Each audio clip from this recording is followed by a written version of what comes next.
Hello and thank you for joining us for Evolve TV, where we uncover the secrets of how aftermarket workshops can improve, optimise and systemise their business. I'm your host, Mark Aston, and in this episode we discuss how we can keep our customers engaged with our business, particularly in between visits.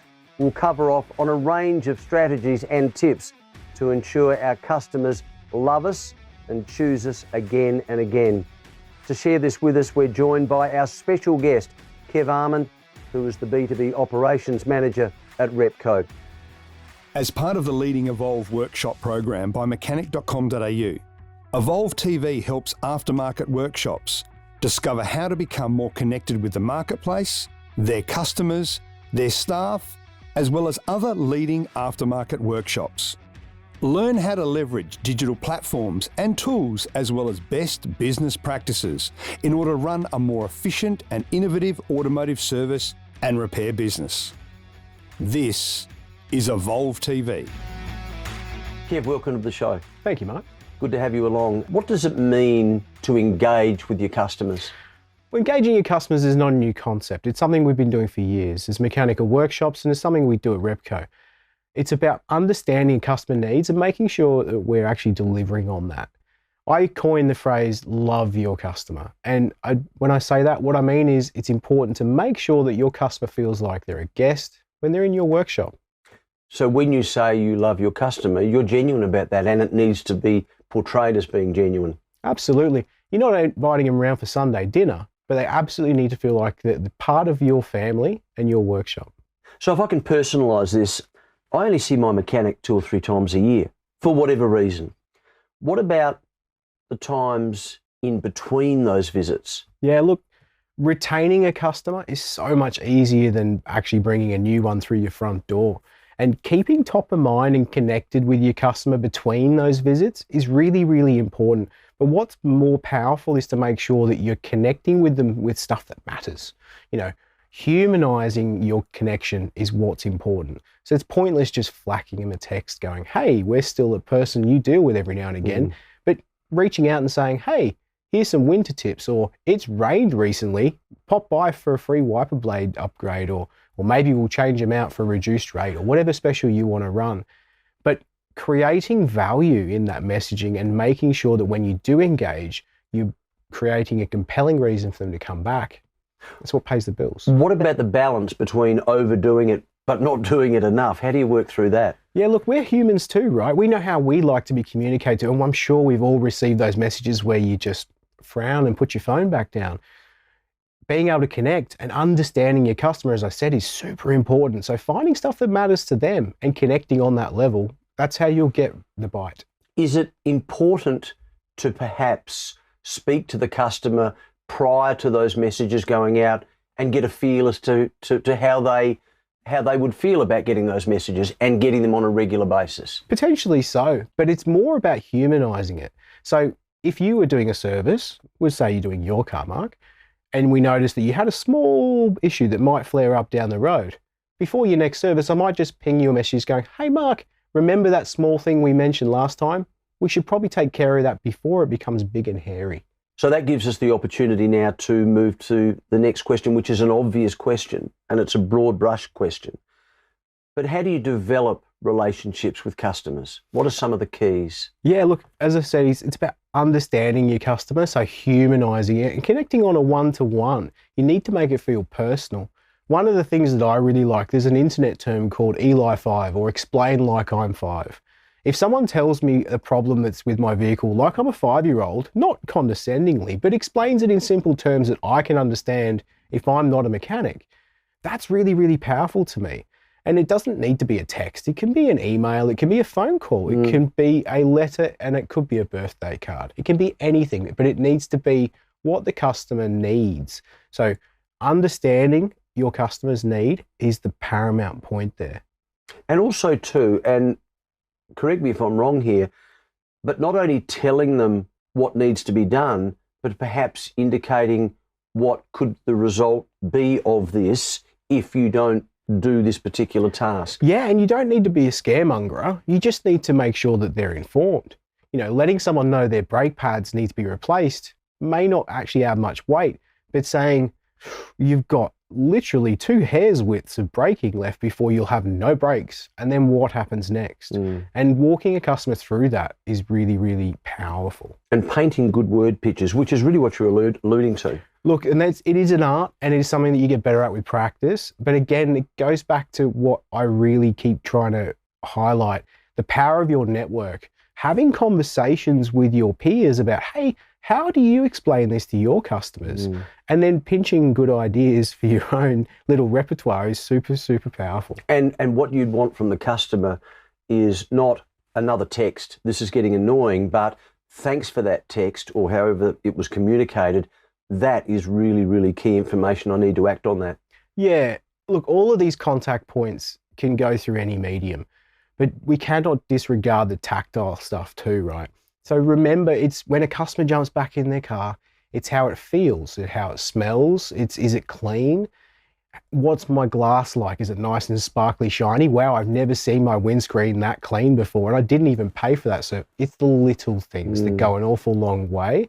But again, it's about making sure it connects with that customer. So clearly this episode is all about building relationships between the mechanic and the customer. Can you give me a couple of examples? Yeah, look, it's building them, but it's also maintaining them, right? So preempting your customer need is really powerful. If someone who looks after my vehicle and my family's vehicles sends me a note to say, hey, we missed you, makes me think, oh, must be reason why they're contacting me. I don't have any little red lights on my dashes, but I'll keep that in mind. They're top of my mind. But if they send me a message going, hey, a big storm rolled through, or hey, it's winter, you might want to have a battery check, that's really important, because the cost of a battery to replace can be quite expensive, but to do a quick check and do a bit of maintenance, let me know that, hey, actually your alternator's not quite putting out enough power. That's something that I wouldn't probably captured when the battery went flat. That's another round of costs that I may not have preempted. But putting yourself in the customer's shoes and thinking it through, how would I like to be spoken to by the workshop? That'll answer a lot of the questions. I love that. And I also love the fact that in that example, you tied it in with something that was going on in that person's world, as in the storm. Yeah, and we speak about preempting bill shock as being one of those fundamentals that you can do to make customers' journey from service to service easier. But if the customer comes in, they get their service, they pay their bill, and you say, hey, just so you know, next time you pop in, you're up for this service, you're likely to be looking in this sort of cost range, you may want to pop some money aside, or next time you pop in, that little noise you hear from the front left there, that's going to get louder and louder. We might want to jump onto that sooner rather than later. That's the little stuff.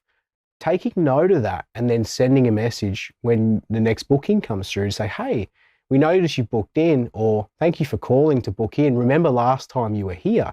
And actually remembering back, that lets me know the mechanic cares about me, because they've taken the time to actually remember what needs to be done to my vehicle.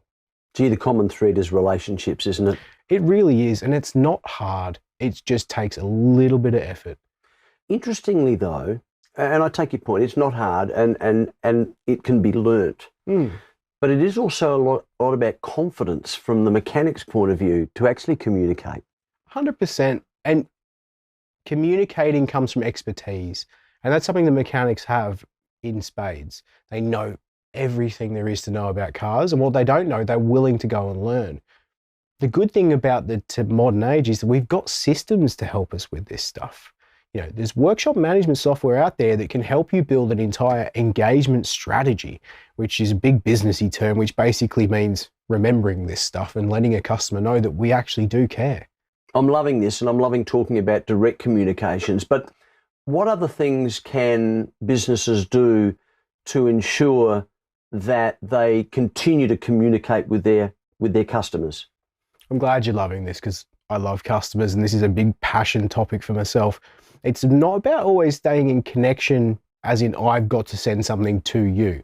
It can also just be something tactile that reminds me of your brand when I'm in my motor vehicle. For the longest time, we've done the old service reminder sticker in the top right of the windscreen. You get them branded up. It's a low-cost outlay, but they're very effective. There's a reason a lot of mechanical workshops use those, and we should continue to use those. But there's other ways that we can go about it too. It could be the sticker, or it could be the floor mat that's got branding on it. It could be the key tag. It could be an air freshener. It could be any of those little things, but it can also be a digital solution in that the infotainment system might have a space there ready for the mechanical workshop. So when it pings up to say, hey, you need a service, it'll direct your customer back to you. It's the little things just to keep your brand top of mind that'll get them coming back. I get that not everyone can afford to do this, but I had an issue with my car a while back and it was fixed. But what impressed me was it took 2 days, which impressed me because it was only 2 days. But more impressively, I was given a loan car. Yeah, that can be awesome, right? If a loan car is the difference between you being able to carry on with your day-to-day or not, then that's a massive value add. And that's awesome that your workshop was able to provide you with that service. Not everybody needs that value add. Some people have got multiple cars in the family, or they just can't afford to pay that extra premium service to get stuff like that. I've heard of some dealerships running concierge services, and that can be even more expensive. I mean, it's flashy and isn't it cool to have a drive-through, but there's a level at which you want to feel like you've got your value out of the transaction. And for everybody, that can be ever so slightly different. Understanding your customer and understanding what they need, that's how you actually make that tangible difference and add the value in. So it could be buy now, pay later. That's something that's really important for some people. They feel stretched budgetary and they know they've got that peace of mind that even if we are a bit past it this month, we can still get the car service and the family can be safe. That's a massive value add.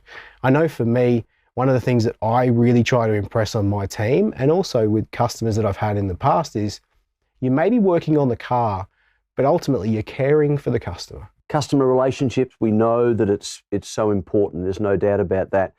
What place, what role does feedback play? Well, feedback's huge, right?